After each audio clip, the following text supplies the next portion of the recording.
surprise you to know that the County Armagh village of Darkley is soon going to become a bridge between Ireland and the rest of the British Isles. Here's all the details from Brian Black. Like many villages in rural Ulster, Darkley has a troubled past.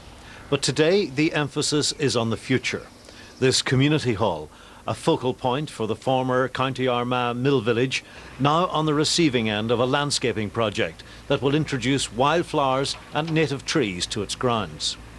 Nearby, the children of the local primary school are being introduced to the start of a peace garden that will teach them about the plants that will grow as they do over the coming years. Environment, life skills and the involvement of tomorrow's people. Beautiful new building, purpose-built, lots of activities going on in it. However, round about it definitely needs a lot doing to it. And it's hoped that the experience the children gain from watching what's going on here, that they'll be able to transfer those skills and plant some nice plants around the community centre.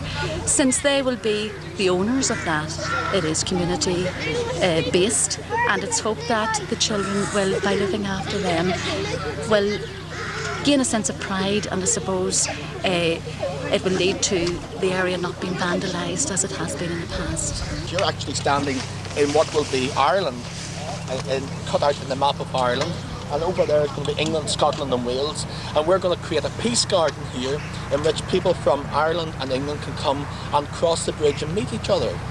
And that's the Peace Garden. Ian Bothwell of the Crosswell Trust explains to the kids what it's all about. It's a unique project that has developed out of a lot of heart-searching when we have looked at issues from England and Ireland and wanted somewhere creative where we could walk around and relax and have places of reflection. So we are creating the map of Ireland on the hillside, and we are creating the map of England, Ireland and Wales, and creating a bridge across the pond so that people who are visiting us from victims or community groups can actually cross over and meet each other and talk about their culture and where they're coming from. So conservation volunteers will provide thistles and heather to represent Scotland, daffodils for Wales, the rose for England, and Ireland will have the shamrock. It all comes under the term biodiversity. Biodiversity is a very strange word. People have heard of it but have no idea what it is, and yet everybody instinctively knows that the variety of life exists, which is what biodiversity is, of course. So we are getting people to collect seeds, to propagate, to plant, and then plant them in areas like this, which is otherwise unattractive, and reintroduce, if you like, the native flora into their own community. And none of this would happen without the involvement of the health action zones and the local council.